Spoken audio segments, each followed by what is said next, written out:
TV Gospel Brasil apresenta Vivendo com Fé. Fique conosco, vamos falar de amor. TV Gospel Brasil. TV Gospel Brasil. Nós vamos falar de fé, amor e gratidão. Fique conosco. Assista agora aqui na TV Gospel Brasil mais uma mensagem impactante para a sua vida. Rádio e televisão, web Gospel Brasil, sintonia com a verdade de Deus. Aqui nós queremos abençoar sua vida. 24 horas no ar, sintonize.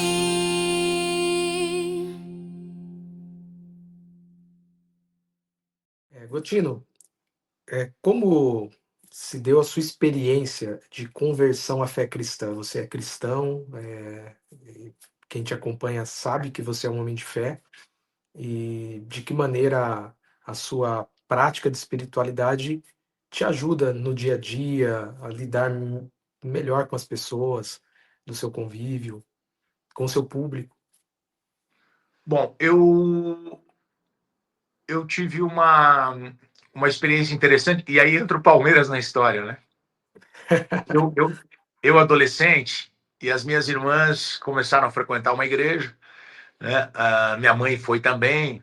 A minha mãe era a minha mãe estava desviada, né? Porque ela cortou o cabelo uma vez, ela foi expulsa da igreja.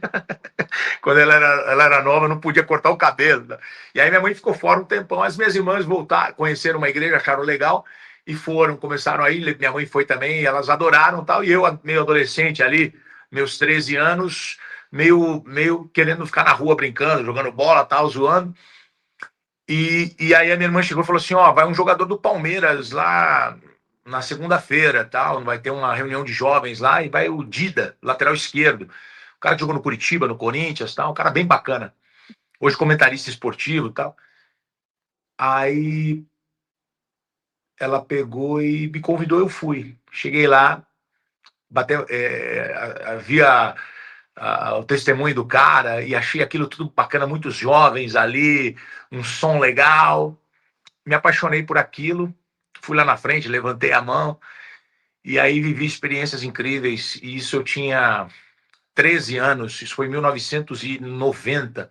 Aí fui para o acampamento da igreja e tal, e me apaixonei pelo evangelho, me apaixonei por Jesus, sou um seguidor dele e sou um cara que dependo muito dele todos os dias. Todos os dias eu converso com ele, peço para ele me ajudar nessa caminhada, nessa rotina, e agradeço todo dia por tudo que ele proporcionou na minha vida, que eu tenho certeza que ele esteve comigo. Você é membro de alguma igreja, frequenta assim os cultos e tem esse tipo de relação comunitária? Eu frequento a Igreja Batista, mas assim, eu vou aqui na Igreja Presbiteriana perto da minha casa também. Eu sou um cara que eu tenho uma visão um pouco diferente de muitos aí sobre a igreja, né? Eu acho que a gente tem que realmente ter um lugar para ir, mas eu acho que o mais importante é a gente, no nosso dia a dia, no testemunho que eu vou dar para a pessoa que está me vendo na rua, para o meu vizinho. Então eu penso muito nisso, sabe? Eu acho que o lugar físico é importante para você ir, e um lugar que você se identifica, que tem a ver com aquilo que você acredita.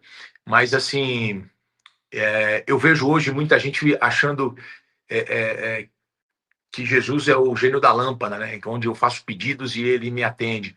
Eu tenho uma visão hoje de relacionamento, cara, de caminhada com ele, de constância e de caráter, né? Eu oro todos os dias. Sou um pecador, sou falho, e todos os dias peço a ele para que eu tenha um pouquinho do caráter dele e de quem ele foi, né? Porque eu vejo hoje muitos evangélicos desejando a morte do outro, eu vejo evangélicos pegando em armas, e eu sou um cara da paz. Eu sou um cara da paz, eu sou um cara que eu acho que a gente tem que aprender com ele, né? De dar a outra face de sair dessa guerra e falar, ele é o Deus de amor, ele é o Deus de amor.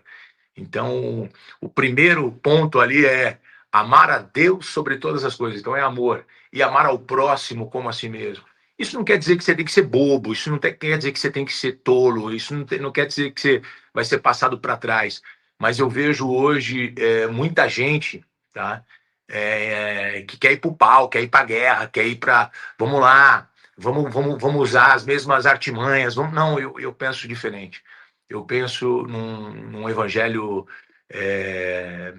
vivo, de caminhada, de relacionamento, eu tenho que impactar o meu pequeno mundo. Eu tenho que impactar as pessoas que estão comigo. Eu tenho que ser referência para as pessoas que estão comigo. Que as pessoas possam olhar para mim e falar, pô, esse é um cara de Deus. Mas não... Porque hoje tem muita gente querendo ganhar o Brasil para Jesus. E você não consegue ganhar, às vezes, o teu filho. Às vezes você não consegue ganhar a tua esposa. Às vezes as pessoas querem distância de você.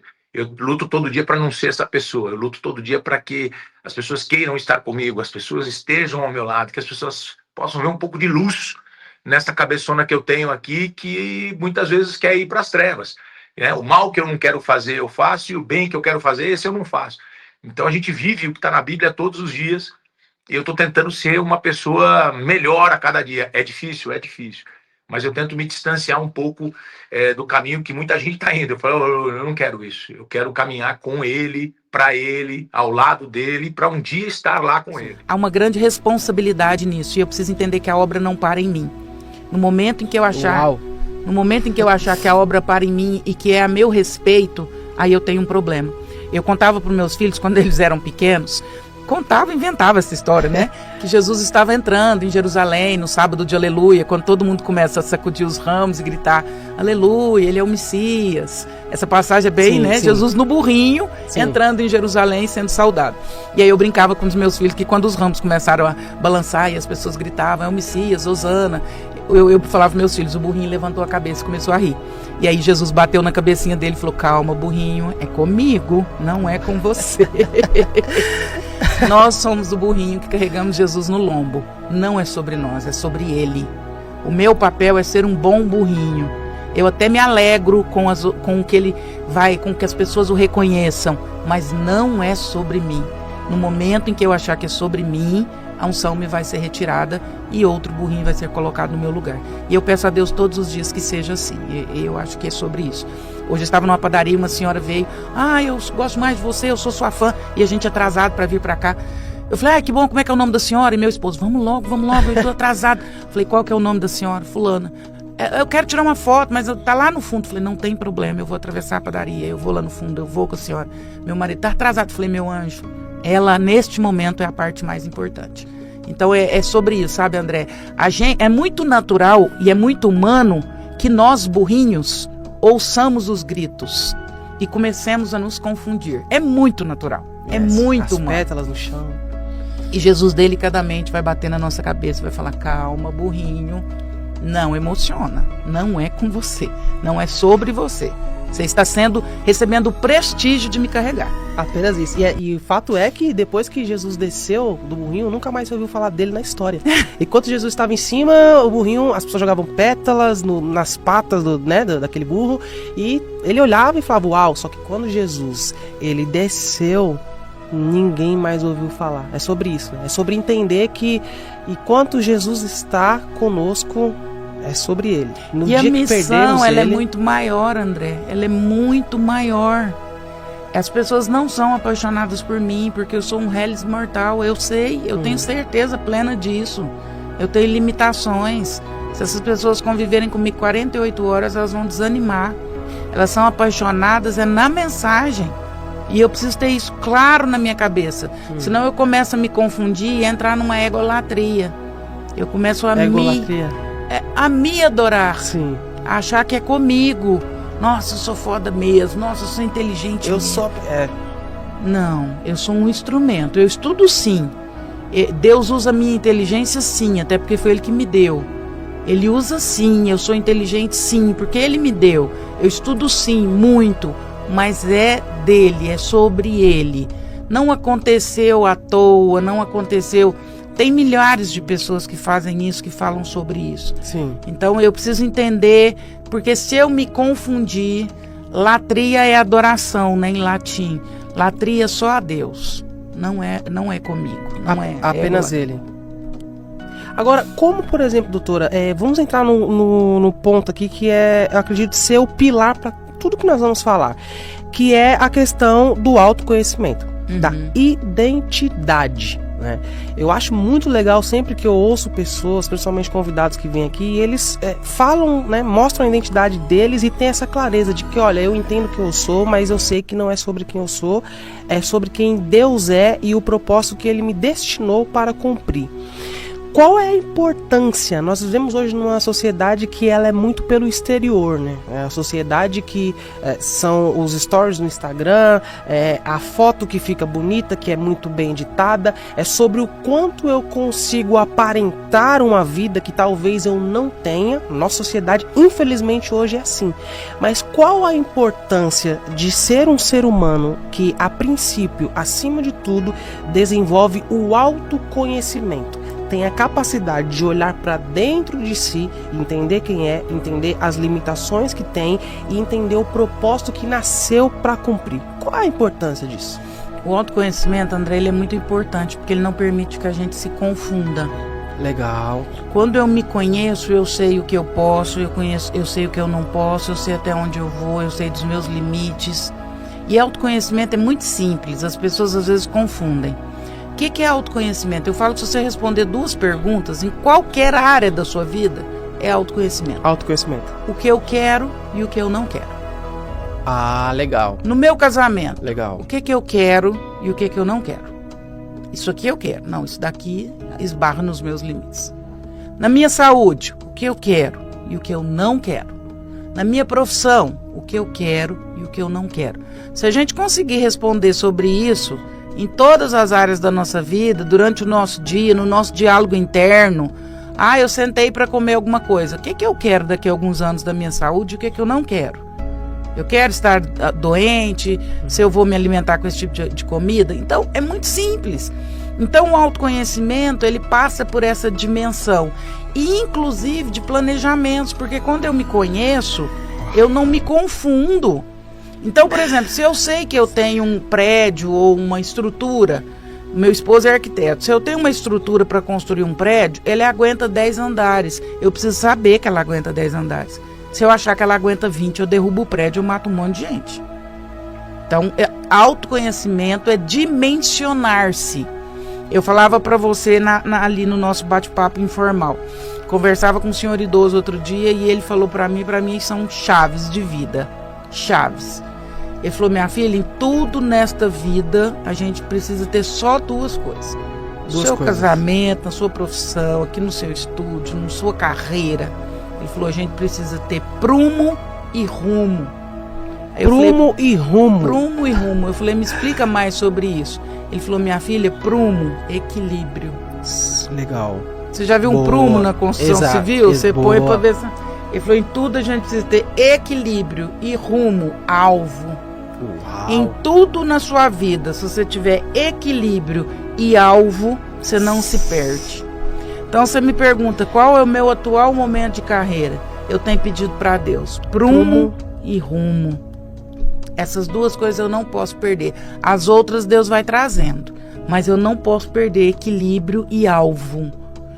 Equilíbrio diz a meu respeito, porque se eu pirar meu cabeção agora, achar que eu tô de zona, fazer coisas que eu não posso, dar passos maiores que as minhas pernas, isso tudo diz do meu equilíbrio. Sim. Rumo diz de alvo. Eu não posso perder o alvo.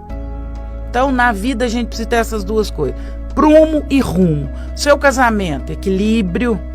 N coisas vão acontecer ao seu redor. Você vai passar por assédio, você vai passar por dificuldade. O seu casamento, em alguns momentos, não vai ser prazeroso, vai ser luta. Equilíbrio. Se você desequilibrar, a casa cai. E alvo. Para que eu casei? Lá, primeiro dia, quando eu olhei para os olhos dela, qual foi minha escolha? Por que eu me apaixonei por ela? Aonde eu quero chegar? Que família que eu quero construir? Isso é alvo. Sim. Eu falo que quando eu casei, quando eu tive meu primeiro filho, o meu marido me perguntou, o que você sonha para a vida do Tomás? Eu falei, meu anjo, eu sonho que um dia o Tomás esteja velho e sente o filho dele no colo e diga pro filho dele, você tinha que ter conhecido sua avó. Sua avó era uma mulher massa demais. Sua avó era muito divertida, sua avó era inteligente, sua avó era afetuosa, mas ao mesmo tempo sua avó era brava. Sua avó puxava a nossa orelha, mas ela sabia beijar. Esse é meu alvo com os meus filhos. Eu quero que os meus filhos contem uma boa história a meu respeito. Então, na minha maternidade, eu procuro ter prumo e rumo. No meu casamento, eu procuro ter prumo e rumo. Na minha profissão, eu tenho tentado ter prumo e rumo. E o legal e o melhor de tudo é que é justamente um complementa o outro, né? Você tem que ter equilíbrio e tem que ter objetivo. Porque também não adianta a pessoa, às vezes, ela ser uma pessoa até que equilibrada, mas uma pessoa estacionada, sem objetivo. Ué. E nem vice-versa. Porque se você for equilibrado, mas se você não tiver alvo, você não sai do lugar. Exato. Tem que ter alvo. Aonde você quer chegar? Todos os dias de manhã eu me pergunto, ontem eu cheguei mais perto da minha missão ou eu dei passos para trás? Ou eu fiquei parada? Porque eu tenho uma missão. Todo dia, de manhã você tem que perguntar. O dia que eu vivi ontem me aproximou do meu alvo, me distanciou ou eu fiquei parado? Em tudo, na sua vida financeira, Sim. no seu casamento, as coisas. Ou avançou ou retrocedeu. Hoje, o dia que você está vivendo, se você olhar para ontem você esteve mais próximo do que você sonha, do que Deus sonha para você também, ou você se afastou? Esse exame de consciência Tem dia que eu piso na banana. Fantástico. Tem dia que eu piso na banana. Sim. Outro dia, até uma parente lá me fez uma pergunta e eu dei uma resposta seca. Não, mas eu fiquei me martirizando. Falei, não, mas não é essa André que eu quero, não, mãe. Falei, não, hoje eu dei um passo para trás da minha missão de vida. Não é essa pessoa, grosseira. Não precisa disso. Podia ter acolhido só. Podia, sim. Pra quê? Dar um coice nos outros, tá? Esse dia eu dei um passo para trás. Eu tenho um alvo. Eu tenho que caminhar para ele. Eu não posso dar passos para trás do meu alvo. Então passa por essa perspectiva aí. Agora, um ponto que a gente fala muito é acerca da perfeição, né? Nós entendemos que nós não existe ser humano perfeito.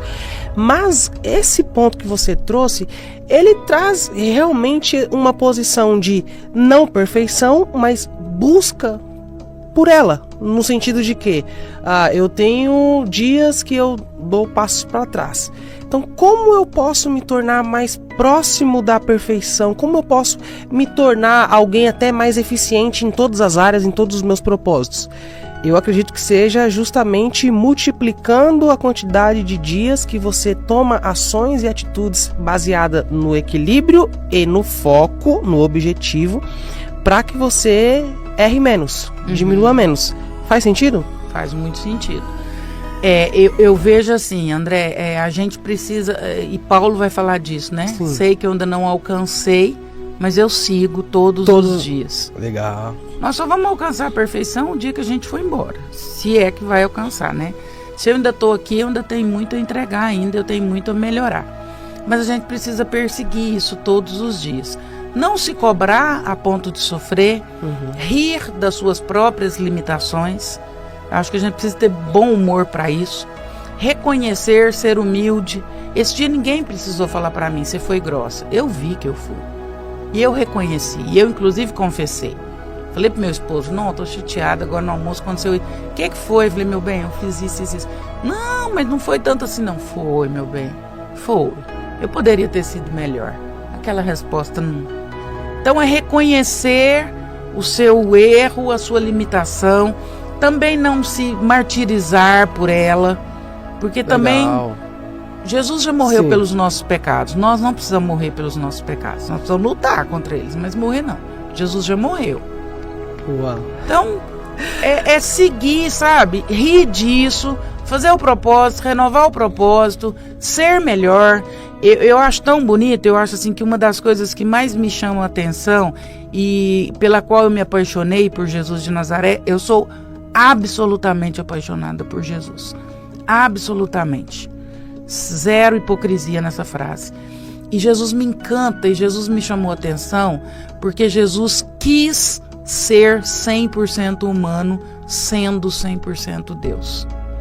Jesus, diferente de todas as manifestações de deidade Sim. que apareceram na história da humanidade, que foram... Jesus quis ser 100% homem e 100% Deus. Quando Jesus faz isso, ele valida a nossa humanidade. Sim. É como se Jesus dissesse: deixa eu experimentar o que é estar aí dentro dessa pele. Deixa eu experimentar o que é estar dentro dessa carne. Deixa eu experimentar o que é chorar de tristeza, o que é transpirar gotas de sangue, que é um fenômeno que só acontece quando nós estamos em situação de extrema angústia. O tecido hematopoético vaza para a derme e eu começo a transpirar sangue. Então, quando Jesus faz essa condição humana, ele está dizendo: há beleza em você e eu sei o que é ser você. Então, não se martirize, siga.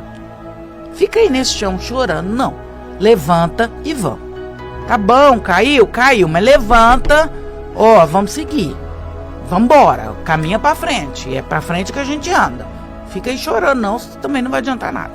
Reconhece que errou, entenda que você possa ser melhor, faça o seu propósito e siga. Ele sempre guiou todas as pessoas justamente.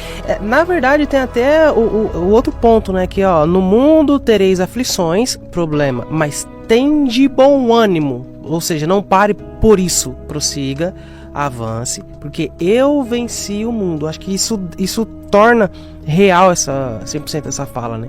De que, acima de tudo, Jesus, ele já entende que nós vamos errar, que nós vamos pecar, que nós vamos fracassar em certos pontos, mas o X da questão não é o quanto você peca, o quanto você erra, mas nessa capacidade que você tem de entender que, apesar do erro, você não deve mais se martirizar por ele, você deve se levantar e buscar ser um ser humano melhor. Sim. Que é onde está o X da questão, né? Porque a busca da melhora, ela tem que ser constante, né? Constante. Nós não somos mais reféns do pecado, a gente comete pecado, mas a gente não é refém do pecado. A gente não pode ficar se martirizando o tempo todo por isso, se julgando, jogando isso na nossa própria cara ou na cara do outro. Quem faz isso é o inimigo. A gente segue, a gente pede perdão, confessa e segue, e caminha. Essa é a beleza. Exato. Eu só assim, assino e carimbo. Agora, vamos para um outro assunto que é completamente interessante e que nós estamos vivendo agora, atualmente, né? É impossível não falar sobre isso, e eu sei que tem muitas pessoas que estão assim: cara, eu quero ouvir a opinião do Dr. André sobre isso e tal.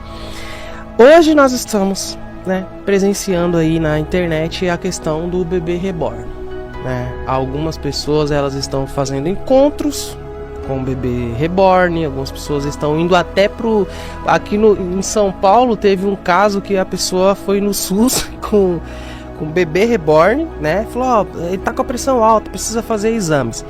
Vamos lá, primeira coisa da parte analítica, analisando essa questão comportamental.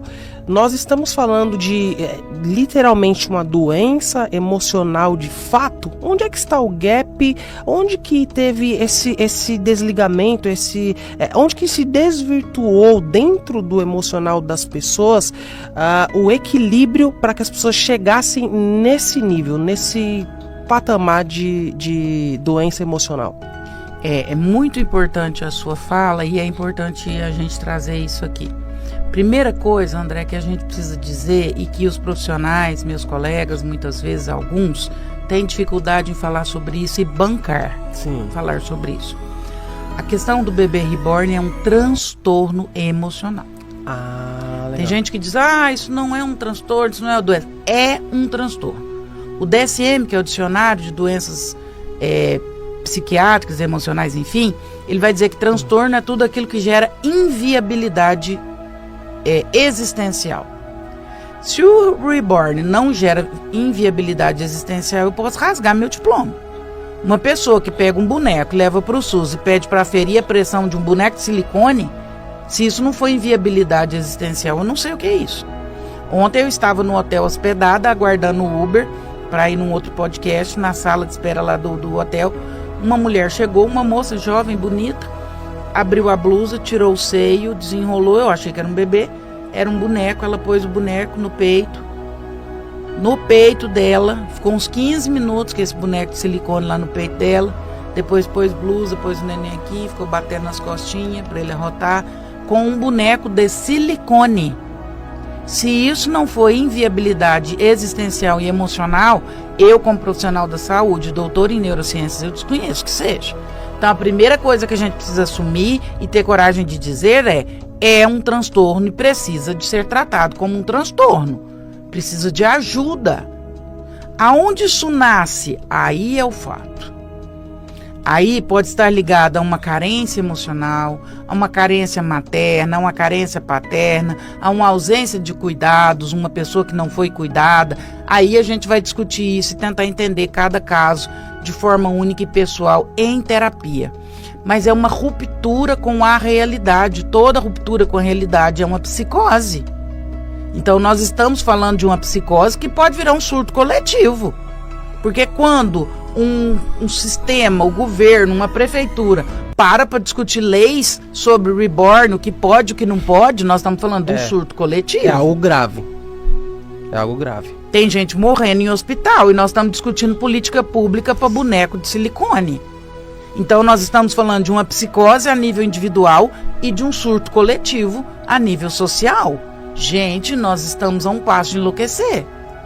Charles Darwin ficaria louco a essa altura do campeonato, porque segundo ele nós evoluiríamos e ele cria toda a teoria da evolução falando que a gente vai evoluir. Então para mim nós estamos involuindo. Pega uma cadela que pariu, pega um cachorrinho de borracha, compra no pet shop e põe lá na teta da cadela ou do lado da cadela para você ver o que vai acontecer. O que você acha que vai acontecer? Ela esquece, ela vai... Porque ela sabe a diferença entre o que é vivo e o inanimado. E nós é que somos chamados de animais racionais. A única coisa que nos diferencia dos outros animais é que nós pensamos. Nós estamos perdendo a capacidade de pensar. Então, assim, nós estamos vivendo um colapso de saúde mental. Eu tenho um paciente, e eu falo tranquilamente sobre isso, até porque pode-se falar, não revelando dados, enfim. Eu tenho um paciente que ele é Therian. Não sei se você já ouviu falar sobre Therian. Sim. Pessoas que se identificam com animais. A mãe está em desespero, porque ele se identifica, ele tem 19 anos, um menino extremamente inteligente, faz faculdade, mas há 3 meses ele se assumiu Therian. E ele se identifica com uma águia. Então ele fica a maior parte do tempo no telhado, ele só come sementes, carne crua, porque agora ele é um Therian, ele é uma águia. Se identifica como águia. Há 3 meses, ou seja, a partir de um certo ponto, que não dá pra saber qual é, mas a partir de um ponto, ele se assume como águia. Então nós, profissionais de saúde, precisamos começar a ter coragem de colocar o dedo na ferida, colocar o bode na mesa e falar, não, gente, isso aqui tá dentro da normalidade. Não, isso aqui não tá. André, você não sabe o quanto eu sou perseguida. Eu recebo mensagens de gente perseguindo e me ameaçando. Quando eu falo de medicações e a hiperdiagnose e o quanto a indústria farmacêutica hoje rentabiliza com as doenças. Com as doenças. Eu recebo ameaças e hoje eu podia estar milionária. Eu já recebi proposta de indústria farmacêutica de milhões me pedindo para não falar mais sobre esse assunto. Mas eu vou continuar falando, senhores. Porque eu estou a serviço da verdade. Sim. Eu não estou a serviço de corporações específicas. Então nós, profissionais de saúde mental, precisamos colocar o bode na mesa. Nós precisamos falar de reborn, nós precisamos falar de Therian, nós precisamos discutir se isso beira um transtorno, se não beira.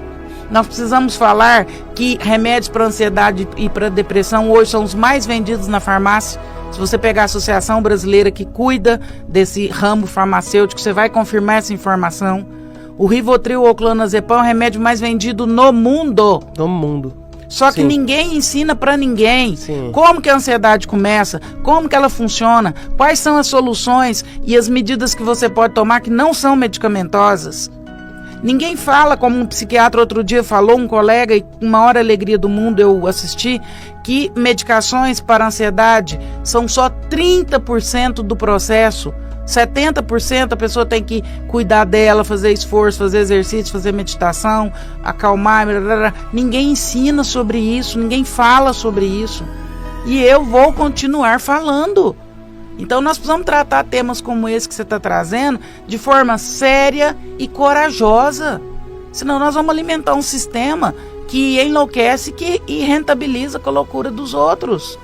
Vai agravar ainda mais a situação do que já está, né? Eu vi realmente essa semana um vídeo na internet, justamente até de pessoas promovendo encontros, né, de bebês reborn, para se encontrar, e aí uma mostrando o bebê da outra, a boneca da outra, e tem nome. Esse aqui é meu bebê. Isso é algo que eu penso há anos atrás não teria uma pessoa que diria assim, vamos viver isso um dia. Isso é algo extremo, é uma loucura assim que não tem como, é imensurável. Você pensar que uma pessoa ela pode pegar um boneco e dizer, isso aqui é meu filho. Onde que é o gap aí, especificamente? Eu sei que tem vários casos, né? Pode estar associado a várias outras coisas, mas, por exemplo, se a gente atendesse, se você atendesse 10 pacientes, né, nessa questão do bebê reborn, para entender o perfil emocional deles, hoje você poderia dizer que mais de 70%, qual seria o gap, o problema que originalizou nessa pessoa esse transtorno? Além da carência, a dificuldade de lidar com seres humanos reais.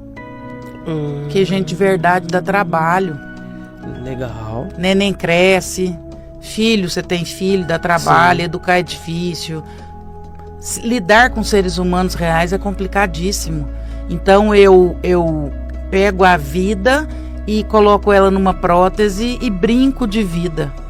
Eu falava isso com meu esposo agora, a gente tava vindo pra cá, ele errou, nós tivemos que fazer uma volta gigante. Sim. Aí ele, mas por que você fica falando na minha cabeça? Enquanto eu estiver dirigindo, tem que ser caladinha. Eu falei, então, você faz assim, você casa com a esposa reborn. Porque ela não reclama que você erra no trânsito, ela não fala na sua cabeça, ela fica caladinha. Você só finge que ela tá conversando, aí você conversa com ela, faz a vozinha dela. Porque você quer uma esposa reborn. Aí ele riu, falou, você tem resposta pra tudo. Falou, mas gente... Mulher reclama, mulher converte mais, mulher se você erra a rua, ela vai falar. Você quer se relacionar com um ser humano normal ou você quer se relacionar com um boneco? Você está se relacionando com gente viva, né? Relacionamento com... Aí nós... olha como nós estamos num... Eu digo que o Darwin diria que em vez de uma linha de evolução reta, nós estamos vivendo uma espiral. Uma espiral. Só que nós estamos descendo para baixo. Nós viemos de relações...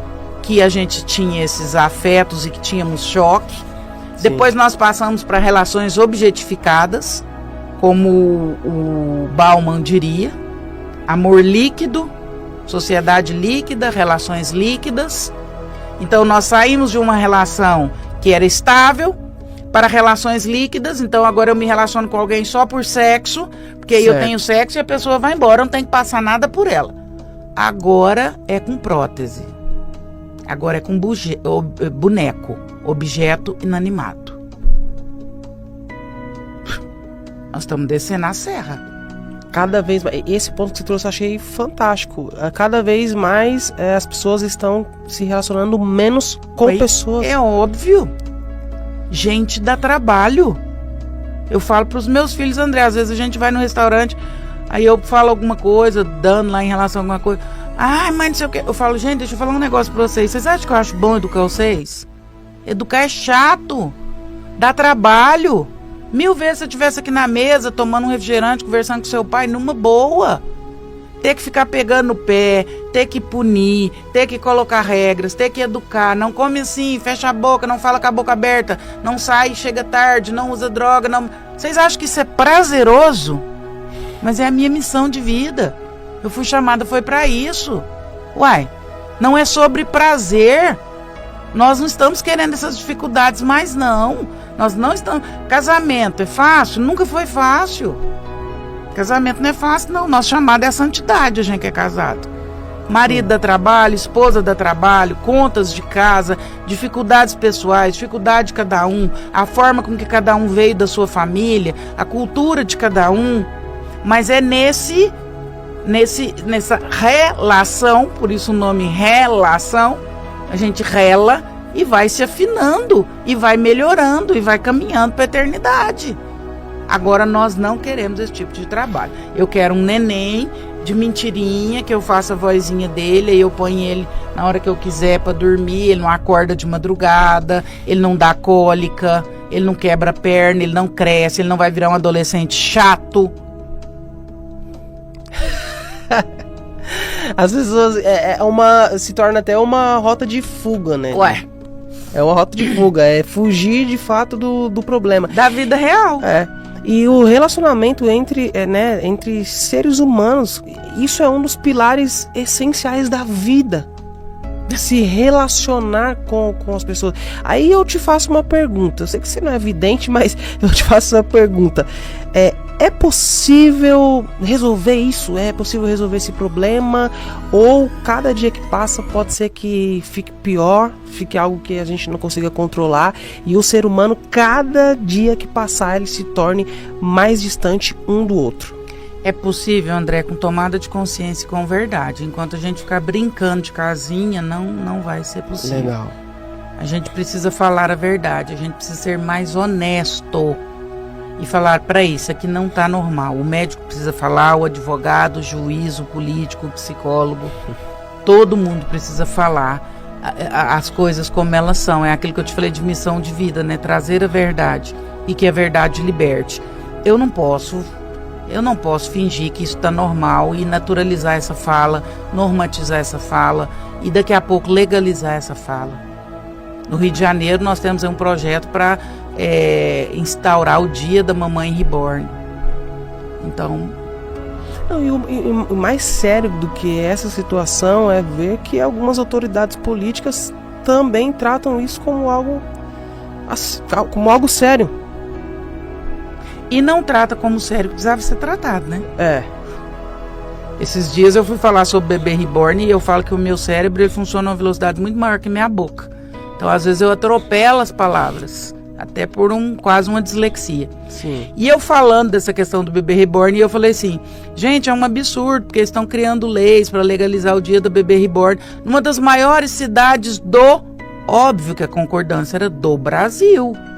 Só que como eu falo muito da minha cidade, que é Uberlândia, atropelei a fala, numa das maiores cidades do Uberlândia.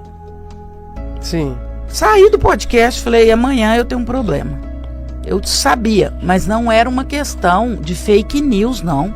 Era uma questão de concordância verbal. No outro dia, a Câmara de Vereadores da minha cidade soltou uma nota exclusiva. Nossa. Eu acordei às 8 da manhã com o mundo pegando fogo, com 1 milhão de pessoas me ligando. Andréia, a Câmara de Vereadores liberou uma nota falando que uma mulher está divulgando fake news. Não é fake news não, senhores. Eu fiz uma retratação, é uma questão de concordância verbal e é visível e é nítido que eu não estava falando da minha cidade, que foi um atropelo na minha fala, mas eu queria que os políticos fossem tão rápidos em explicar outras questões que não são explicadas. Sim. Outras questões muito maiores que essa. Que não são tão priorizadas como essa questão está sendo. Agora tem um monte de gente de política, uns legalizando trem de reborn, outros falando que são contra, que é absurdo o SUS fazer isso. Tá todo mundo surfando nessa onda. Vamos discutir outras coisas, tem coisa séria acontecendo nesse país. Ninguém vai falar sobre isso? Ou eu, que vou ter que continuar falando, continuar recebendo mensagem de perseguida e enfim. Outro dia eu recebi uma mensagem no meu celular. Segue o endereço do seu escritório, segue o endereço da sua casa. Gostaria que você soubesse que eu sei exatamente onde você está e por onde você anda. Depois bloqueou o número do WhatsApp. Ou seja, você está assumindo um risco que, em certo ponto, era para outras pessoas, né? Outras autoridades assumirem. Aí eu diria para você, corajosa, é isso aí. Agora, sobre a ansiedade, onde nasce a ansiedade? Perfeito. André, é tão simples e as pessoas precisavam falar sobre isso. No ano passado, no Brasil, a palavra ansiedade foi a palavra mais buscada nos mecanismos de busca. Uhum. Mais que a palavra felicidade, mais que família, mais que viagem, mais que trabalho. Foi a palavra mais pesquisada. 94 milhões de pessoas passaram por afastamento referente à depressão ou ansiedade, saúde mental. Uhum. Muito por falta de informação. E essa informação precisa chegar às pessoas. Nós nascemos com códigos dentro de nós. É como se nós tivéssemos 2 chips. E eu explico de uma forma muito simples. Uhum. Nós temos o sistema simpático e o sistema parasimpático. Certo. O nosso sistema parasimpático é para a gente funcionar como nós estamos aqui, ó. De modo como avião. O avião está voando, mas lá tem um negócio. Caso ocorra uma emergência, quebre essa janela. Nós somos seres humanos que nascemos com o sistema parasimpático para você funcionar, viver, existir, respirar, cuidar dos seus filhos. Esse é seu estado natural de existência. Um estado de calma, de tranquilidade, de lucidez. Esse Sim, é o natural. estado natural. É nesse que nós temos que viver. Certo. Mas nós temos um estado que chama simpático, que é para situações de emergência. Então nós temos o sistema parasimpático e o sistema simpático, que é a janela do avião quando quebra. Certo. O sistema simpático é o nosso sistema de urgência para situações de assalto, capotou o carro, seu filho machucou em alguma coisa, você precisa correr e acudir, sua esposa passou por uma queda. Então ele é ligado em situações de urgência ou emergência. Mas nós não nascemos para viver no sistema simpático. Certo. Quando o sistema simpático ativa, o seu cérebro entende: o André está passando por perigo. Então ele precisa de menos oxigenação no cérebro, menos fluxo sanguíneo, mais oxigenação nos braços ou nas pernas, para que ele possa reagir ou correr. Sim. O sistema é primitivo. Então você pensa menos, seu neocórtex funciona menos, a sua amígdala funciona mais. Você está um bicho, você está preparado para reagir. Como tem muito sangue na parte inferior do corpo, seu coração dispara, sua respiração fica mais rápida, porque você precisa reagir. Estou te contando o que acontece no seu corpo. Sim. Excesso de cortisol, daí para frente. Para situações de urgência. O que acontece em pessoas com ansiedade? Elas vivem o tempo todo no simpático. Ela travou o sistema simpático, o parasimpático apagou. Ela vive o tempo todo como se tivesse uma desgraça para acontecer, um assalto para acontecer, tem alguma coisa, não estou bem, hoje eu não acordei bem, aí ela tem crise de pânico, ela acha que ela está infartando, ela tem o coração taquicárdico, ela acha que o tempo inteiro vai acontecer alguma coisa ruim, a empresa vai dar errado, pode acontecer, minha mãe viajou e se acontecer um acidente na estrada, eu não vou passar de ano, eu não vou passar no vestibular, eu não vou passar no concurso, tem sempre alguma coisa ruim me cercando. O sistema simpático travou. Eu estou vivendo no modo emergência o tempo todo. Se um avião andar com a janela quebrada, vai ser bom para todo mundo que está ali? Não. O que vai acontecer com o avião? O avião vai cair. Um mega problema. Exato. É isso que acontece com quem está em crise de ansiedade. Essa pessoa travou aqui no simpático. Só que Deus, na sua infinita sabedoria, ninguém nasceu doente. Nós nascemos perfeitos. Deus nos deu o sistema simpático para que nós pudéssemos viver tranquilos, em paz, equilibrados. Dentro de nós tem esse código. E existe o código da urgência e emergência. O problema é que quem adoece de ansiedade vive no código da emergência e da urgência. Então, a todo tempo, é aquela pessoa que ela está ligada, acionada. Exatamente. E por que ela chegou nesse ponto? Que aí é a solução, né? Sim. Porque nós somos treinados a ficar assim. Nós estamos hiperestimulados. Nós estamos com excesso de tela. Nós estamos com excesso de informação. Nós estamos com excesso de demanda. Nós estamos com excesso de cobrança. Treinei o meu cérebro a ficar aqui no simpático. Sim. Então eu preciso treinar a voltar para o parasimpático.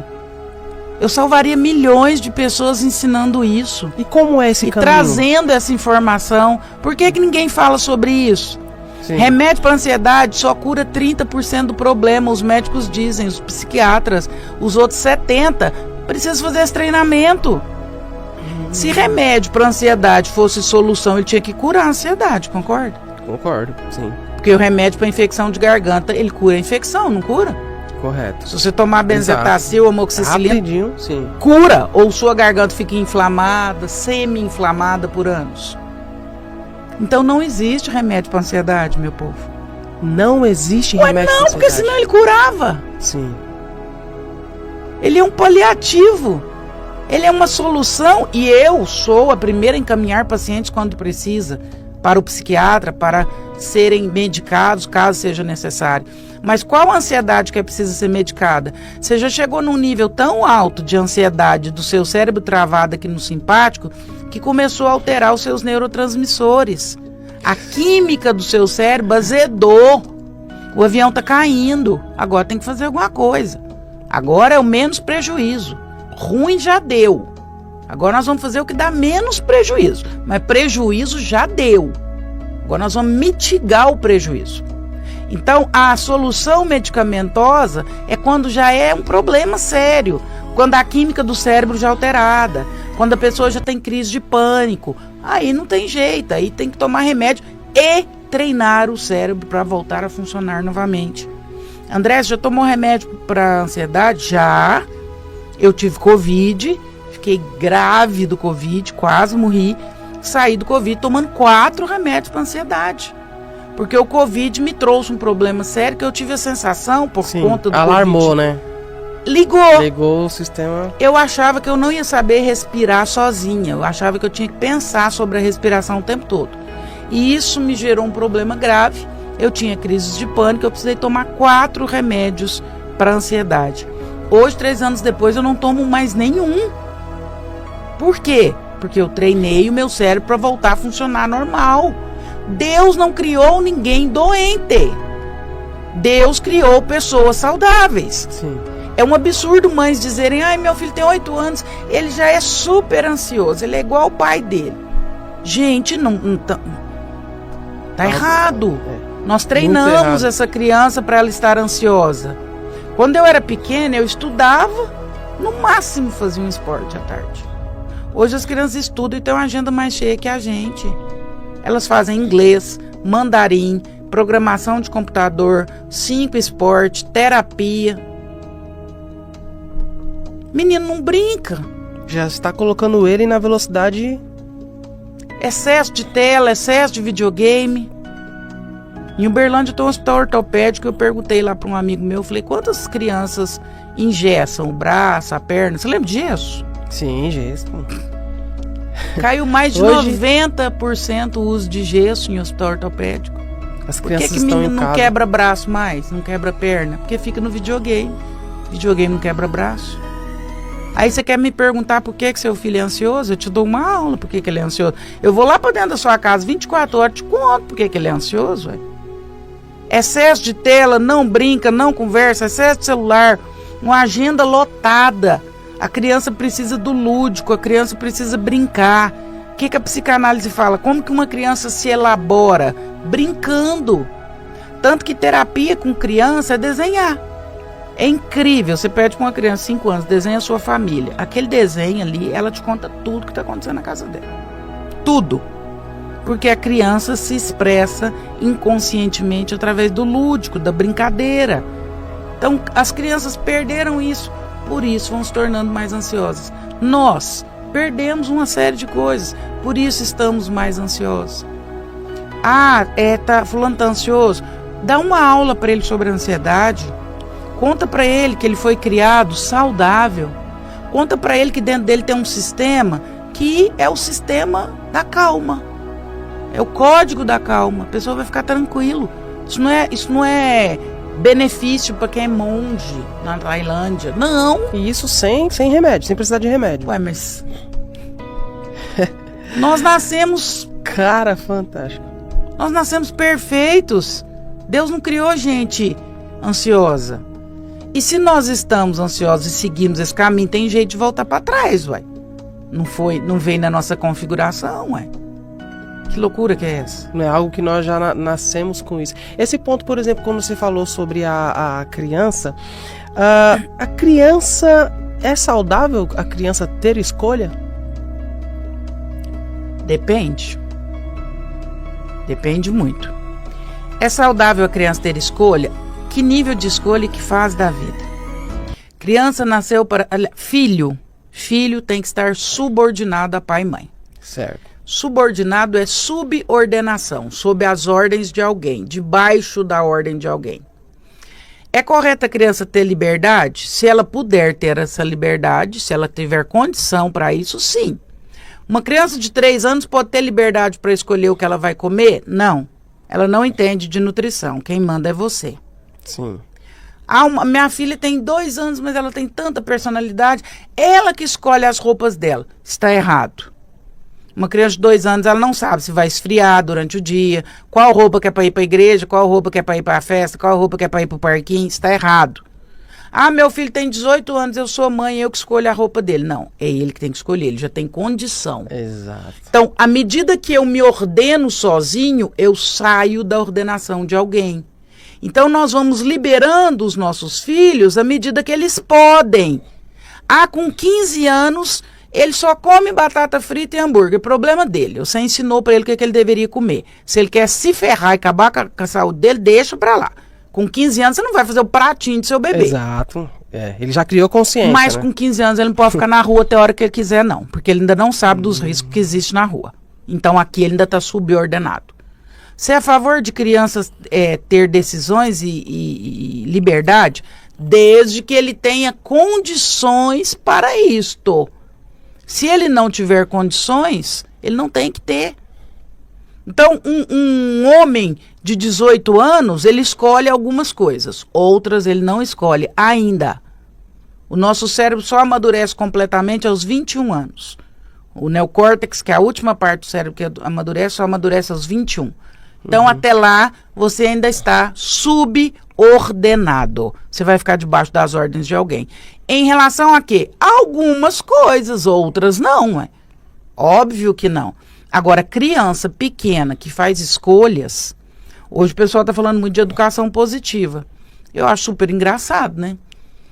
Você dar ao seu filho, discutir e conversar com ele sobre oportunidades e possibilidades, o que ele quer, do que ele acha melhor. É igual o médico falar, sei lá, uma pessoa chega lá no médico, um tabagista. Sim. Aí um médico da educação positiva.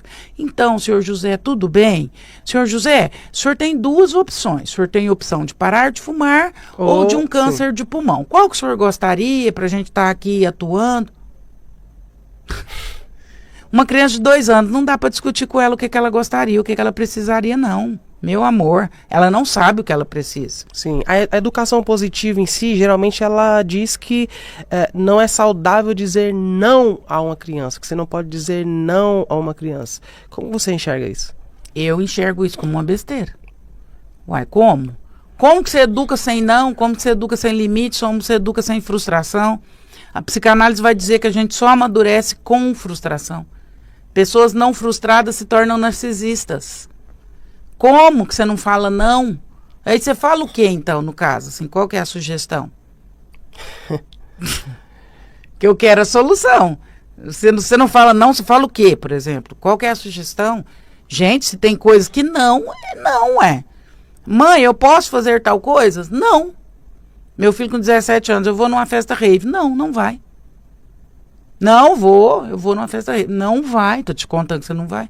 Quando eu fizer 18, eu vou, porque aí eu já sou maior, quero ver se a senhora vai falar alguma coisa. Deixa eu te contar, quando você fizer 18, você for na festa rave, 10 minutos depois eu vou sair pra festa rave, vou atrás de você, eu vou subir no palco, eu vou fazer barraca, eu vou quebrar a festa, eu vou te passar tanta vergonha que nunca mais você vai querer ir numa festa rave. Aí vai mudar. Aí o amigo dele olhou pra ele e falou assim, e aí, você vai na festa ou não? Ele falou, ela é louca, ela vai fazer isso mesmo. Ele tá com 24, ele não foi até hoje. Ué, que isso? Como não pode falar não? A minha mãe me educou falando não. Nós falávamos sobre a passagem da figueira. Eu falo isso sempre. Falo isso sempre para os pais. Pelos frutos vos conhecereis. Seus pais foram duros com você? Sim, rígidos. Em certos pontos, sim. Olha o fruto aí. Sim. Os meus pais foram rígidos também. Tá aqui o fruto. Nós temos que olhar, gente, para a árvore que está dando fruto. E imitar essa árvore. Nós não temos que inventar a roda, não. Ah, não, agora você totalmente diferente do meu pai, mas da minha mãe. Sério? Você quer testar? Você quer tentar uma nova teoria? Parabéns. Eu prefiro trilhar em estrada que já tem asfalto. Que muita gente já passou e testou a estrada.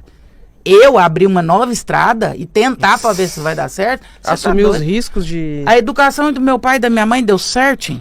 Nós somos 7. Cada um tem as suas questões, mas tá todo mundo, ninguém morreu, deu todo mundo certo, tá lá todo mundo com família e tá tudo certo.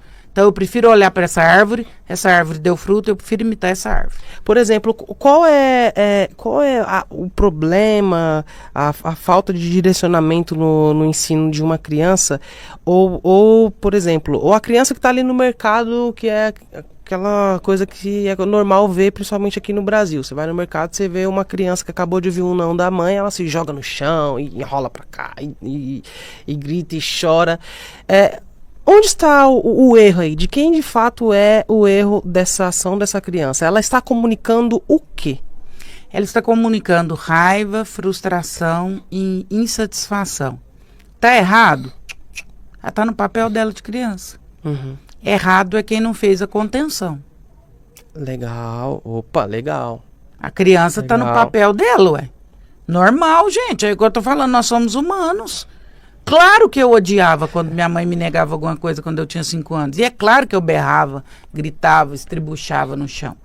Óbvio. Mas isso foi só uma vez. Até o dia que ela fez a contenção e falou, deixa eu te contar um negócio. Você se comporte. Pode parar de show. E o dia que eu falar não, é não. E se você ousar fazer essa de novo, a nossa conversa vai ser diferente. Você trata de se comportar. A criança, não tem problema na criança, André. O problema está em quem está cuidando das crianças. As crianças estão... Está faltando limites. Nós estamos confundindo liberdade com abandono emocional. Exato. As crianças e os adolescentes estão abandonados. Há 15 dias atrás, do lado de Uberlândia, numa cidade que se chama Uberaba. Essa hora, 2 horas da tarde, numa quinta-feira, um menino de 14 anos se levantou da cadeira numa escola particular. Tirou uma faca e esfaqueou a colega do lado de 14 anos e matou ela dentro da sala, com 3 facadas no peito, na frente dos professores e dos colegas. Os nossos adolescentes estão perdidos. Está faltando intervenção, está faltando limite, está faltando presença. A gente está confundindo liberdade com abandono emocional. Uau. Aí o ministro Isso da é Educação sério, hein? saiu de Brasília e foi lá em Uberaba dar as condolências. Achei bonito da parte dele. Só que a gente precisa fazer mais que isso. A gente precisa criar lei que obriga o pai a estar na escola. Ah, mas como que faz isso? Faz sim. A gente não faz lei que obriga a tomar vacina? Se o seu filho não tiver cartão de vacina, não pode matricular na escola? Cria lei que faz o pai ser obrigado a uma vez por mês estar na escola. Participar de reunião, ouvir como é que seu filho está. Se não vier, se o pai faltar ou o responsável faltar, essa criança está convidada a não permanecer na escola. Porque aí a gente evita desgraças como essa. Porque aí a professora senta e conta o que está acontecendo com o seu filho. Semana passada estava numa cidade do interior de Minas fazendo palestra para professores. A professora e a secretária de educação falou para mim, André, sabe qual que é a dificuldade da escola? Não são as crianças, mas são os pais. São os pais. Escola virou o ambiente mais detestável para crianças e adolescentes. Porque na escola ela tem hora de chegar, ela tem hora de comer, ela tem hora de levantar, ela tem hora de ir no banheiro, ela não faz o que ela quer. Em casa ela faz só o que ela quer. Então ela odeia a escola. Sim. A escola é cheia de limites e regras. E em casa não tem limite e regra nenhum. Não tem esse ponto. As professoras estão rebolando para tentar manter o menino em escola, porque o menino detesta a escola, porque o ambiente é péssimo. Porque em casa ele faz o que ele quer. Em casa, ele já chega, tirar o sapato, pegar o celular, ir pro sofá e... Não tem hora para ficar no celular, não tem hora para ficar no videogame, come o que quer. Não, isso eu não como. Na escola, não. Na escola você tem hora para ir no banheiro, você tem que levantar o dedo, você só fala na hora que tem que falar. E qual o alerta, né? Por exemplo, vamos pensar na solução. Qual o ponto de alerta para os pais para que eles saibam identificar quando seu filho ou seus filhos eles estão começando a desenvolver problemas emocionais? como você enxergar esses problemas emocionais através de atitudes que o seu filho está tendo dentro de casa. Por exemplo, atitudes comuns. A gente consegue aqui citar algumas? Com certeza. Como perceber se o seu filho está adoecendo? Eu te conheci hoje. Uhum. Hoje é a minha primeira experiência de você. Uhum. Se eu te ver daqui uma semana, eu já conheço você um pouquinho mais. E quanto mais intimidade nós tivermos, mais eu te conheço. A ponto de, dependendo do jeito que você entrar, eu vou falar, o André hoje não está bem. Como que os pais identificam se os filhos não estão bem? Pai precisa saber filho de cor. Pai precisa ter intimidade com o filho. Legal. Pai precisa decorar filho. Não é olhar e pensar, deixa eu ver se meu filho está com depressão. Não, amor, você não vai ver. Se você não olha para o seu filho todos os dias, me desculpa, mas não vai ser com esse olhar que você vai ver. Você precisa saber do seu filho de cor. Você precisa olhar para ele, não é hoje para ver se ele tem depressão, ansiedade, não. É todos os dias. É olhar o jeito que ele está, é olhar a carinha dele, é olhar se ele está se cuidando, é olhar se ele está triste, é olhar se alguma coisa aconteceu. É todos os dias. Porque o dia que acontecer alguma coisa diferente, você fala, esse menino não está bem, não. Vou levar no psicólogo, vou fazer alguma coisa. Mas isso não se constrói da noite para o dia. Então, como que eu percebo que o meu filho está adoecendo? Sendo pai, sendo mãe, presente. Todos os dias sabendo o que está acontecendo. André, quanto tempo eu tenho que ficar com meu filho? Não é quanto tempo, é qual a qualidade do tempo. Você pode ficar só 10 minutos. Eu entendo a sua rotina, a sua correria. Metrô, carro, ônibus, trabalho, 2 trabalhos. Pode ser só 10 minutos, mas seja 10 minutos. Seja inteiro, é sem celular na mão, é sem distração, é sem pensar no futebol, é sem pensar no churrasco, na bebida, na cerveja de domingo, é com ele, é ali, é inteiro, é olhando no olho, é entendendo o que está acontecendo, é entendendo que nível de sinceridade que ele suporta, seu. Porque filho é diferente, tem uns que aguentam, tem outros que não aguentam, tem um que você fala de um jeito, tem outro que você fala de outro jeito. Mesmo tendo vindo do mesmo lugar, eles têm jeitos diferentes. E um ponto que eu acho muito interessante nessa sua fala, doutora, é que, por exemplo, tem criança que geralmente está ali próximo à mãe, né? A mãe é mais próxima, então a criança ela desenvolve com a mãe, etc. Só que a gente percebe que a ausência do pai, mesmo a mãe estando presente, a ausência do pai, ela gera mais problemas. Ela gera problemas emocionais na criança. E o porquê a presença do pai, ela é fundamental para toda criança. Mesmo a criança que está todo dia com a mãe dela. Por que a presença do pai é fundamental? É porque Deus é muito perfeito em tudo que ele faz, né? Deus criou biologicamente. Uhum. Isso não tem jeito de mudar.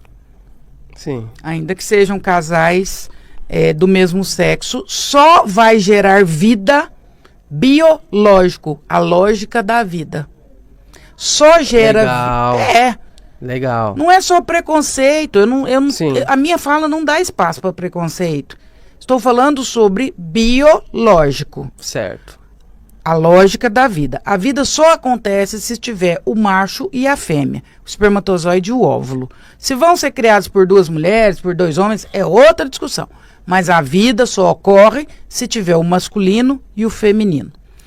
Quando a natureza nos dá isso, quando Deus nos dá isso, ele está dizendo, é necessário o masculino e o feminino. É fato, é indiscutível, é indubitável. É necessário. Se você comprou o espermatozoide, mas é necessário. E não é só necessário na fecundação. É necessário em todo o processo. A mulher ama protegendo, cuidando, amando. O homem ama empurrando para a vida, querendo resultado. Você tem que fazer, você tem que acontecer, você tem que virar homem. Minha filha, você tem que se comportar. O homem ama empurrando para a vida. O homem ama objetivando. O pai ama colocando objetivo, sendo firme, direcionando. A mãe ama protegendo. Filho que é só criado por mãe é protegido demais.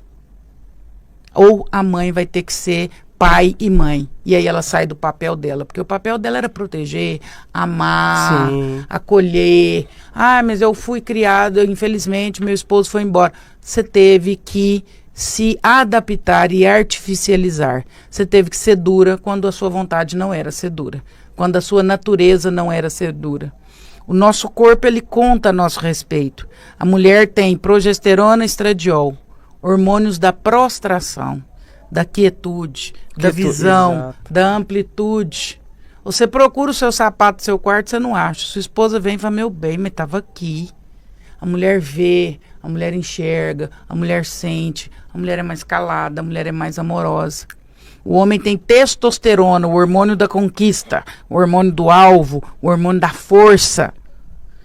Pai e mãe. Pai empurra para a vida, empurra para a conquista, empurra para a vitória. A mãe cuida. Como que era lá nas cavernas? O homem caçava, mas quem distribuía a caça era a mãe. Porque a mãe olhava para cada um e distribuía segundo a fome de cada um. A mãe conhecia cada filho, sabia do coração e sabia da necessidade de cada um. O homem caça, mas quem distribui e mapeia a fome, as emoções, as dores é a mãe. Ah. Ou seja, a casa que o filho que ele é criado mais com a mãe e de repente não tem ali a presença do pai, e no contexto até de que o pai mora junto, mas não dá presentes, mas não dá presença. Essa criança, ela é uma criança que tende a crescer e a se tornar um adulto daquele ponto do equilíbrio e do objetivo. Ele tende a se tornar um adulto com talvez equilíbrio, mas com necessidade de ter objetivo na vida, de traçar um caminho, falar, eu quero chegar ali. Você já viu o homem criado só por mãe ou por vó? A gente até brinca, esse é filho criado por vó. Como que ele é? Exato. Mais molengão, mais manhoso, mais... Porque isso é da mulher. A mulher faz esse papel. Então, o prumo e o rumo, ele vai vir dessa necessidade. De novo, não é uma fala preconceituosa. Nós estamos numa sociedade onde nós temos diversos modelos de família e Deus ama a todos. Estou falando da lógica da vida, biológico. Se para a vida ocorrer precisa do masculino e do feminino, para que a vida continue acontecendo, precisa do masculino e do feminino. Ah, mas na minha família não acontece. Você vai ter que artificializar. E talvez vai dar certo, e talvez você vai lutar para isso. Mas este não é o natural. As pessoas têm mania de falar natural e normal. Ai, doutora, a senhora acha que isso é normal? Não, vamos sair da palavra normal. Vamos para a palavra natural. Natural é aquilo para qual a natureza foi criada. É aquilo para qual a natureza aponta. Isso vale para o leão, para o pé de manga e para mim e para você. O natural é que haja necessidade do masculino e do feminino. Ah, não teve? Nós vamos artificializar e vamos criar possibilidades. É tanto quanto polêmico, mas necessário de ser falado, já que nós estamos pegando pelo ponto de vista científico também. Quando eu tenho uma adoção de uma criança por pais do mesmo sexo, levando em conta essa informação de que a mãe tem um perfil que é crucial para a educação da criança e o pai tem um outro perfil que também é fundamental para essa educação, a gente pode dizer que isso vai acabar destoando um pouco na mente daquela criança, no ensino dela? É uma criança que vai precisar o tempo todo ser doutrinada em questões que não precisaria. Então, por exemplo, lá no Dia dos Pais, ela vai ter que explicar por que no caso dela é 2 mamães. Muito cedo essa criança vai ter que ouvir sobre isso. Tá vendo como é que eu começo a oferecer alimento sólido para quem ainda só está no leite? Eu começo a ter que explicar. Eu começo a ter que... E essa criança vai ter que ser mais protegida, e essa criança vai ser mais vítima de bullying, e essa criança vai ser mais vítima de crítica, fora o impacto emocional, gente. Isso aí é ciência, o Freud vai dizer, todos nós precisamos introjetar uma figura masculina e uma figura feminina, introjetar no nosso inconsciente. Se não for o seu pai e sua mãe, vai ter que ser alguém. Ah, eu não tive pai, meu pai morreu num acidente. Aí eu pergunto isso em consultório, mas quem foi a sua figura masculina que você introjetou? Ah, eu tive um padrinho que ele era muito próximo. Não, admirava ele tanto, ele me levava pra pescar. Não sei o quê. Tá vendo como você precisou de uma figura masculina pra você introjetar? Ah, minha mãe morreu no parto, eu fui criado pelo meu pai. Mesmo? E quem foi a figura feminina da sua infância? Ah, mas minha avó me pegava de 15 dias. Tá vendo como você precisou? Todos nós precisamos, para que haja equilíbrio emocional, de uma figura masculina e uma feminina para introjetar. Se não tem, vai ter que procurar.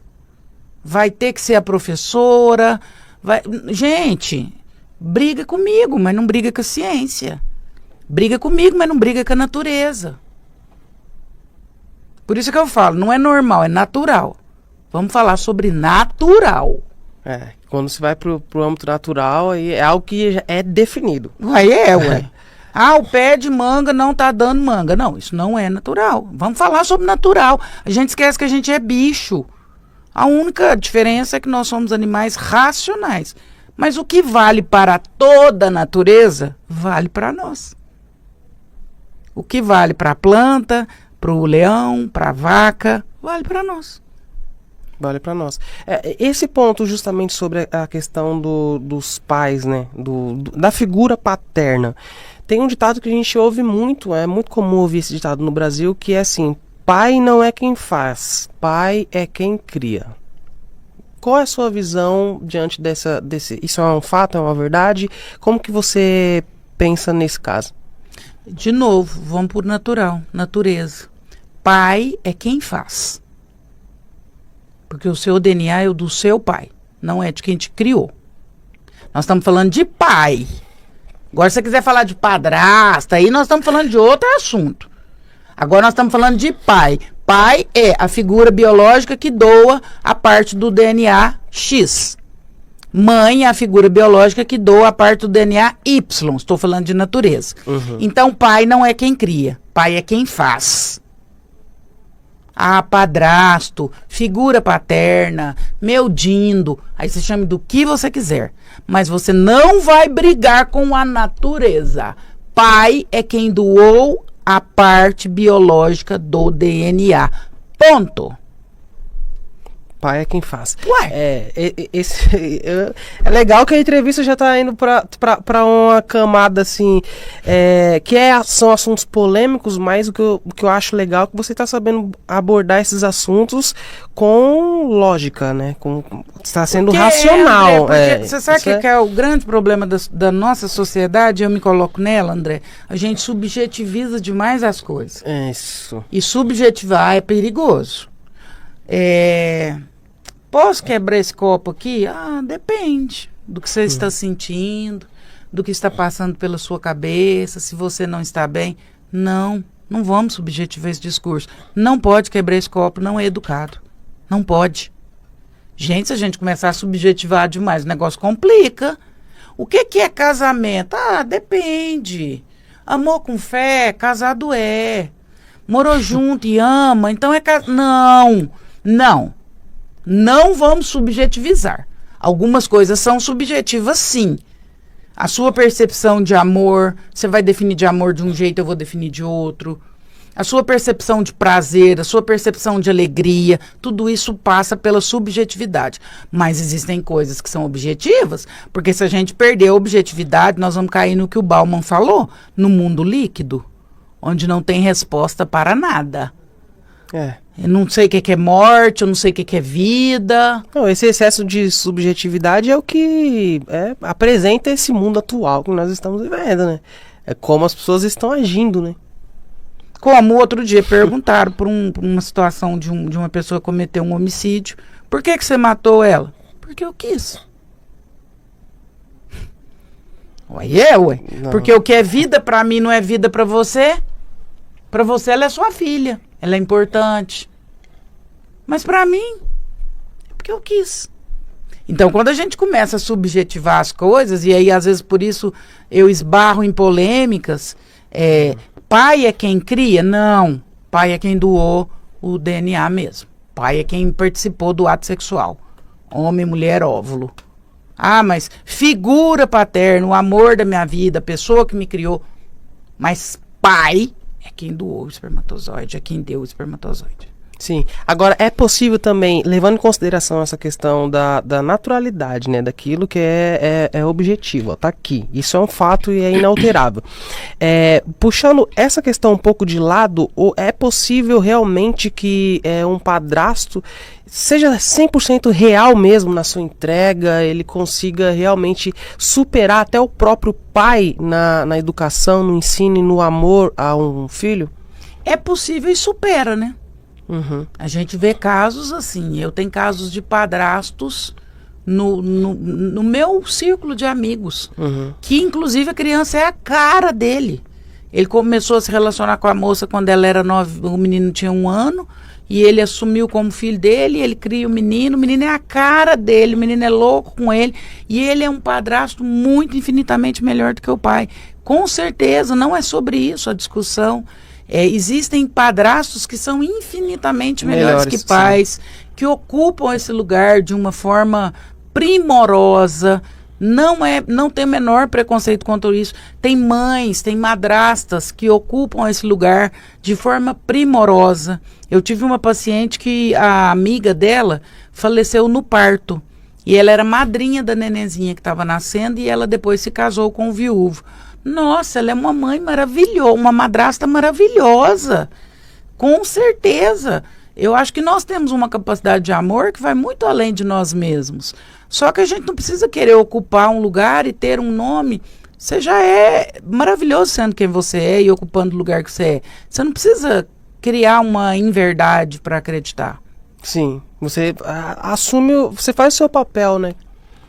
O X da questão é como você faz, com entrega, com intensidade, com verdade. Com verdade. Esse é o fator, é o pilar. É igual as pessoas falam assim, eu crio como sendo meu. Não, é seu. É seu. É seu, ué. Você entrou nessa história, você assumiu como seu enteado e ele é seu mesmo. Ele não é seu em termos biológicos, mas ele é seu, a responsabilidade sua, é afeto seu, te tem como uma figura paterna, você o tem como uma figura de filho, é seu. E como a gente conseguiria, por exemplo, mensurar o nível emocional de um padrasto, um cara que ama a mãe e assume aquela criança como filho? Porque em certos pontos esse assunto é um assunto que geralmente alguns homens falam, não, jamais eu vou assumir um filho que não é meu, eu de forma alguma. Só que o cara que ele olha pra criança, ele realmente ama, ele assume, mesmo sabendo que é de outro relacionamento, que esse pai tá até vivo, amanhã ou depois esse pai pode aparecer querendo, estar com aquela criança. Ele assume todos os riscos, mas ama e cuida como filho. Dá pra mensurar o nível emocional desse cara? Eu não sei se dá para mensurar, mas dá para pensar a respeito, né? Eu acho, assim, de um nível de entrega e de um nível de evolução gigantesco, né? Porque não saiu de você, não tem o seu material biológico, genético. É de um nível de amor e de um nível de entrega, é para pessoas muito grandes, de alma e de coração. Você conseguir amar alguém que não veio das suas entranhas e amar com um amor que às vezes transcende isso. Então é de um nível de entrega, de um nível de grandeza, de um nível de evolução. São pessoas que talvez sejam muito melhores que eu. Uma mulher que consegue ter uma criança e amá-la muito além disso. Eu tenho um fato uma vez, isso foi belíssimo, aliás, foi uma lição de vida.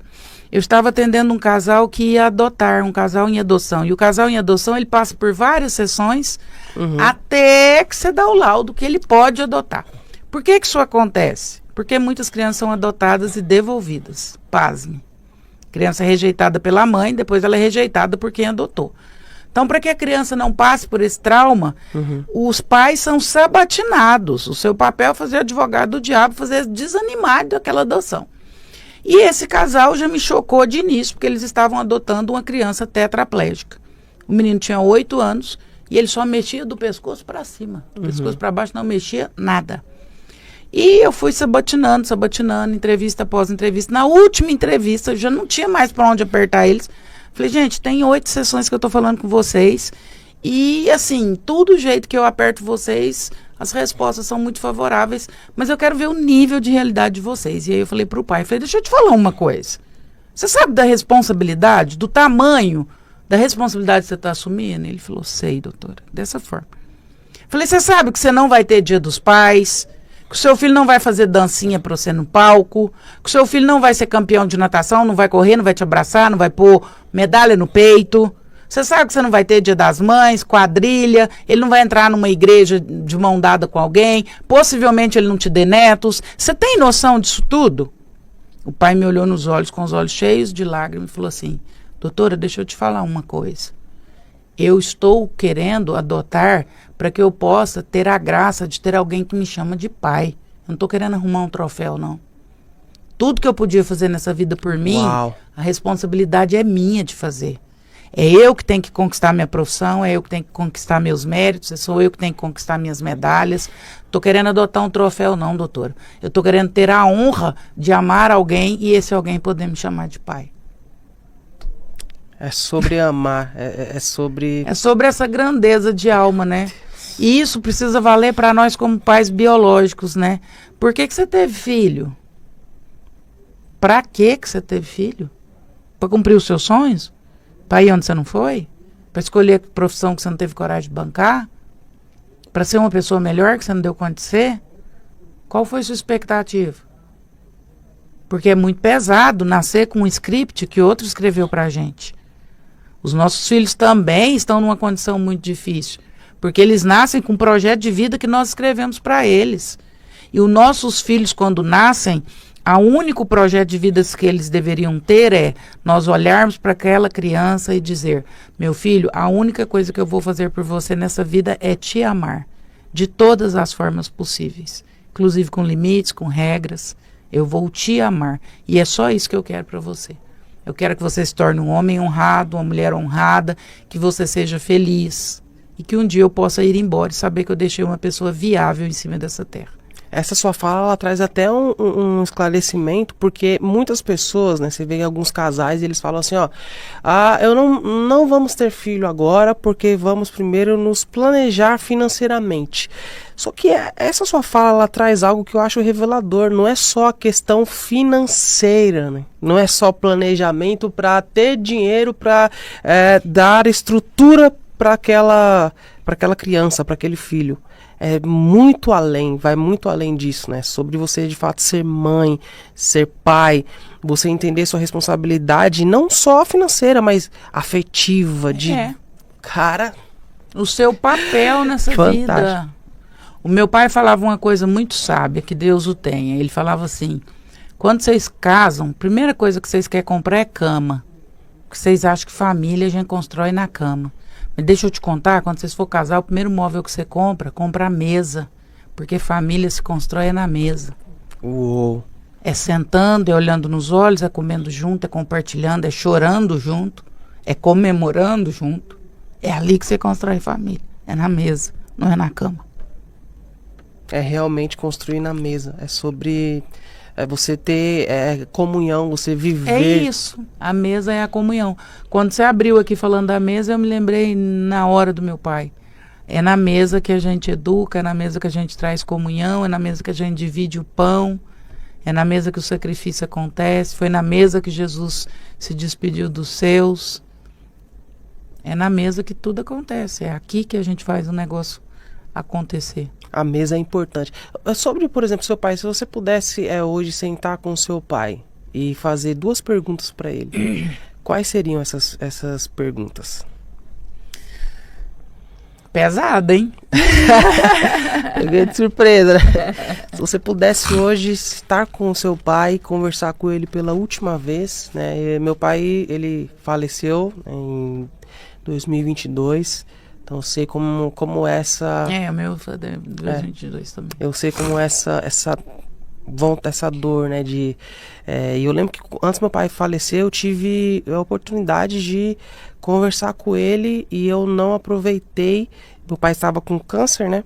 E aí, indo levá-lo ao hospital, a gente estava num caminho de mais ou menos uns 40 minutos, só que meu pai tinha muita dificuldade ali de falar, porque era um câncer completamente agressivo, então eu optei por ir aquela viagem em silêncio, né, pro conforto dele e não conversar. E hoje esse é um dos meus maiores arrependimentos.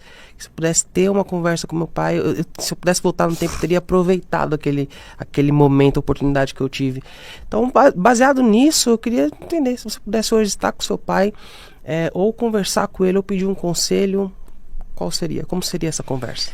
Se eu tivesse com meu pai hoje, André, eu falaria duas coisas para ele. Primeiro, eu falaria para ele do orgulho que eu tenho de ser filha dele e do homem que ele era. Eu não tive a oportunidade. Meu pai não ficou sabendo da admiração que eu tinha por ele. Talvez porque até eu demorei para entender dessa admiração. Então eu diria que eu amo muito, que eu admiro muito, que ele foi um homem fantástico. Que hoje, sendo mãe, eu entendo a forma com que ele conduziu, a forma com que ele cumpriu a missão dele.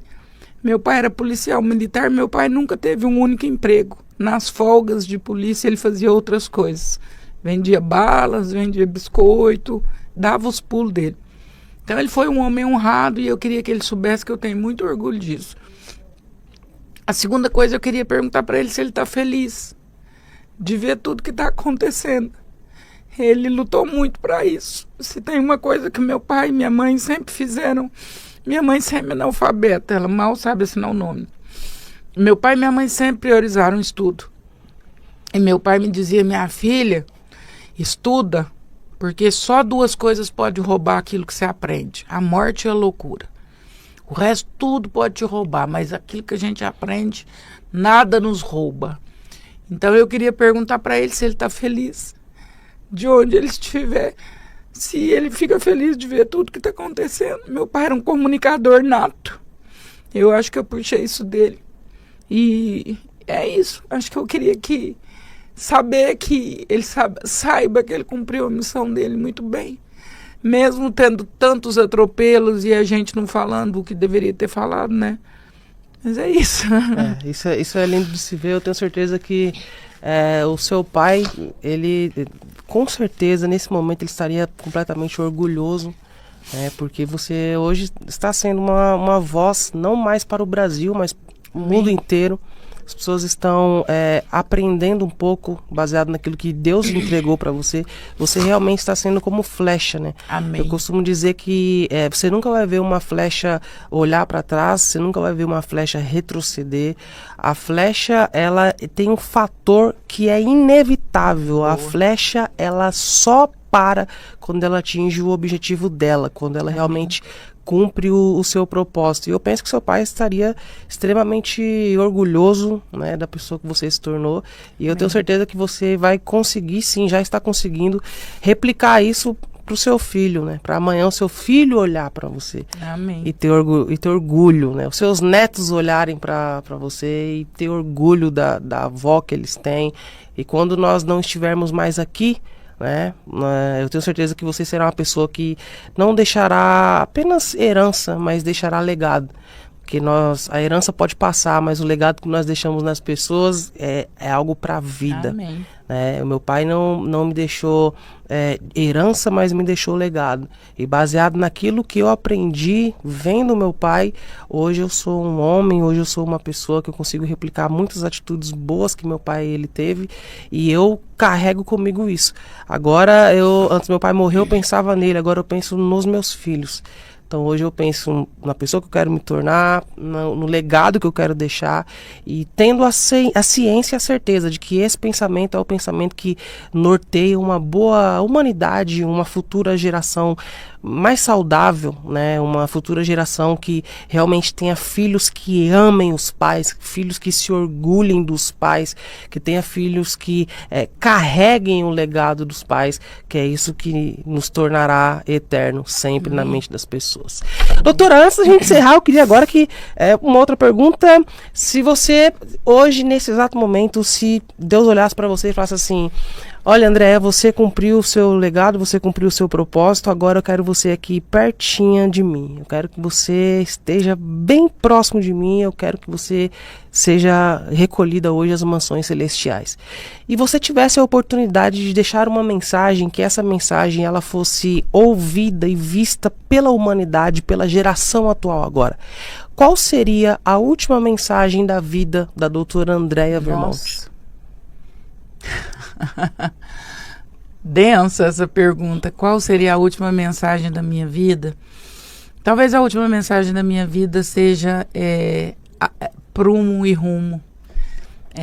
Tenha equilíbrio e tenha alvo. Em tudo que você for fazer na sua vida, tenha equilíbrio e tenha alvo. Saiba aonde você quer chegar. Se você não sabe, busca saber. A gente não pode caminhar a esmo. Eu casei a esmo. Eu sou pai a esmo. Eu tô trabalhando a esmo. Eu tô aqui no podcast, mas eu não sei qual que é a minha missão, não. Você tem que ter equilíbrio e alvo. Então, em tudo que você for fazer na sua vida, busque equilíbrio e alvo e não desanime. Não desanime. Se existe uma voz no seu coração que te diz que você precisa ir, vá. Quando eu me converti, né, quando eu aceitei Jesus, tinha uma música que mexia demais comigo. E até hoje mexe, eu falo que é a minha trilha sonora. E talvez essa música tenha me dado o alvo. Sim. Que é a música da Aline, né? Sonda-me. Sonda-me. E quando eu ajoelhava e orava, eu sempre cantava esse versículo, esse refrão. E eu gritava esse refrão, porque eu tinha certeza que isso era sobre a minha vida. Eu falava, Deus um dia ainda vai me levar para falar para nações. E a parte da música dizia assim: como um farol que brilha à noite, como ponte sobre as águas, como abrigo no deserto, como flecha que acerta o alvo. Eu quero ser usado da maneira que te agrade, em qualquer hora, em qualquer lugar. Eis aqui a minha vida, usa-me, Senhor. Então, é isso, sabe? Eu quero ser ponte, eu quero ligar, eu quero levar as pessoas. Talvez quem nos ouve não é cristão, não tem problema. Você pode viver um nível de qualidade de vida. Você pode viver sem ansiedade, você pode viver sem doença, você pode ter uma família maravilhosa. É sobre conectar, é sobre ser ponte, é sobre ser flecha, é sobre falar para todo mundo que precisa chegar a mensagem. Então, se Deus queima no seu coração alguma coisa, não desanima. Às vezes a única pessoa que vai acreditar é você. Às vezes ninguém vai acreditar. A maioria das vezes é assim. Um dia eu falei pro meu esposo, falei, meu bem, eu tenho certeza, queima no meu coração, eu preciso falar para muita gente. Ele falava, meu bem, você é doida, de onde você tira essas coisas? Eu era professora do ensino médio, ganhava R$1.400 por mês. Eu falava, mas eu sei, meu bem, você fala só para a sala e tá ótimo. Mas queimava no meu coração e mesmo só eu acreditando, eu falava, vai dar certo. Um dia vai chegar, um dia outras pessoas vão ouvir isso. Porque essa mensagem não é minha, outras pessoas precisam ouvir. E tá aqui, ó. Não por mim. Eu sou o cano, eu sou a ponte. É sobre a mensagem. Não é sobre o emissor e nem sobre o receptor. É sobre a mensagem. E a mensagem sempre será maior e mais importante que o mensageiro. Maior. Isso é reino. Doutora, eu quero muito te agradecer por esse cara. Eu fico muito feliz cada vez que eu termino um podcast com essa sensação de que a gente entregou muita coisa para ajudar muitas pessoas, sabe? Essa sensação de dever cumprido. Só a gente que está no reino, que entende a importância da mensagem, que entende que existe um problema real, que as pessoas realmente estão doentes, só a gente consegue sentir isso, arder no peito, a sensação de que estamos realmente cumprindo o nosso propósito. Eu espero muito que você continue crescendo. Amém. Né? Nós estamos falando de 1 milhão, esse 1 milhão eu enxergo como o primeiro passo ainda. Televisões virão, entrevistas virão, países países virão, e eu entendo isso como o principal propósito e objetivo de Deus, porque Deus jamais envia um mensageiro que se coloca acima da mensagem. Amém. Deus sempre envia um mensageiro assim como Cristo, que sempre deixou claro, é o meu Pai, pelo meu Pai, nunca quis ser maior que o seu Pai. Então, que você continue crescendo, alcançando milhões de pessoas, que as suas mensagens, elas continuem tocando, suas palavras toquem o coração de milhões de pessoas, Amém. porque nosso país, nosso mundo, ele está doente. E precisa de pessoas como você. Deus levantou você para isso. Amém. Desejo muito sucesso. A nós, querido, que Deus continue sendo esse canal também de bênção na vida das pessoas, na vida de tantos como eu, que se propicia uma oportunidade tão grande como essa, que Deus continue usando, que Deus te dê lucidez, que Deus te dê prumo e rumo, que você nunca se esqueça por que você foi chamado. A gente precisa voltar sempre ao chamado. Por que é que eu fui chamado? Para que eu fui chamado? As vozes das multidões vão nos confundindo e a gente vai ficando meio atordoado. Mas a gente sempre precisa voltar à voz primeira, aquela que nos chamou quando ninguém acreditava em nós ainda. Quando nós éramos um Davi lá, olhando as ovelhas, e alguém muito maior acreditou e derramou o óleo na cabeça, e quando ele quer, não há quem não queira. Sobre voltar para esse ponto. Eu já quero deixar aqui, comentem aqui, vocês querem. Doutora, eu já quero oficializar um convite para um retorno, para uma segunda entrevista, para a gente falar de. Vamos falar, escolhe aí o tema que vocês querem falar. Se quer que a doutora fale especificamente. Hoje nós falamos sobre pais e filhos, e na próxima entrevista, você quer que a doutora volte aqui no Young para gerar muito conteúdo viral, fazer uma entrevista falando sobre casamento, acho que é uma boa. Eu né? adoro falar de casamento. Então, vocês querem a doutora aqui? Comenta aqui, parte 2 com a doutora Andréa Vermonte no Youngcast sobre casamento. E assim, eu já falo com a certeza que a gente já precisa definir a data, porque a nossa audiência é uma audiência incrível. Eles já estão, nesse momento agora, o nosso comentário já está começando a encher de pessoas falando sobre, parte 2 com a doutora Andréa Vermonte. Então, será um prazer recebê-la, doutora. Prazer fica à meu, vontade, querido. deixa suas redes sociais, quem quiser te seguir, quem quiser te acompanhar, fica à vontade.